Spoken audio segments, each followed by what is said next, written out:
Hey there, scary people, and welcome back to the One Scary Woman YouTube channel where you get to see me make a movie all the way from concept to completion this year.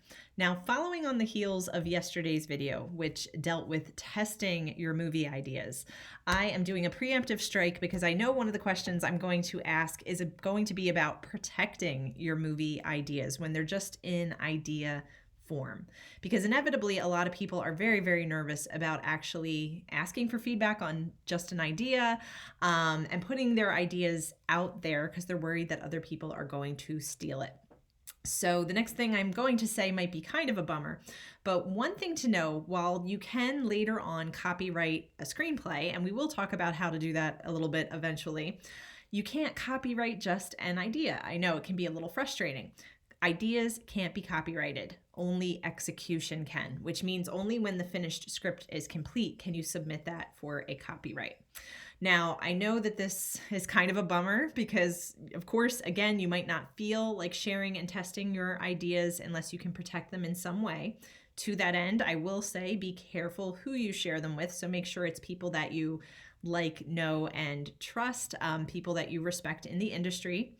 One thing I will say is that it does not happen as commonly as people think. So I think a lot of writers have this view that ideas are just getting stolen left and right. And what I will say about that is, of course, from time to time, it does happen.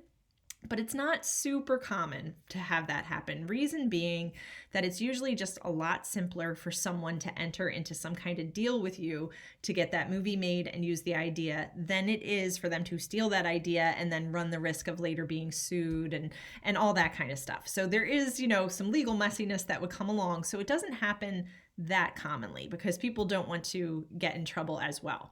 Now, that being said, what are some other things that you can do to protect yourself if you're just at the idea stage and you want to put ideas out there and get feedback and you can't copyright them?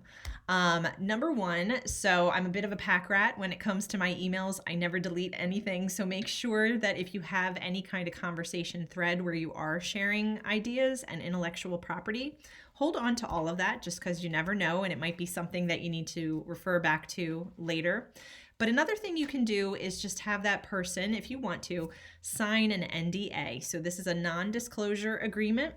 And basically, they're signing something that says they aren't going to share this information with anyone else. It's a legal document that you would then have that would prove that you had shared the information with them. It's something they've actually signed. So if they were prone to steal your idea in the first place, which again, you probably want to get a sense of that and not want to talk to them to begin with if that's the case.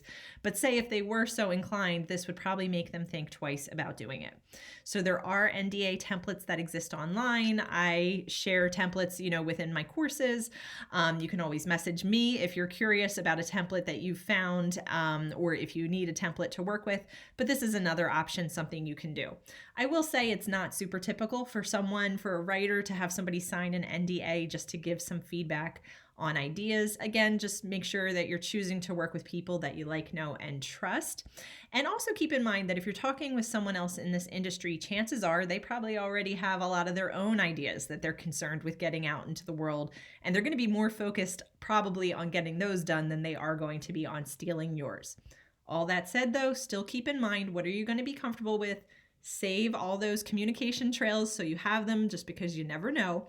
And if at the end of the day an NDA would give you some peace of mind, again, that's a non-disclosure agreement, legal document that they sign promising not to share this information with anyone else, then that's always something that you can also consider.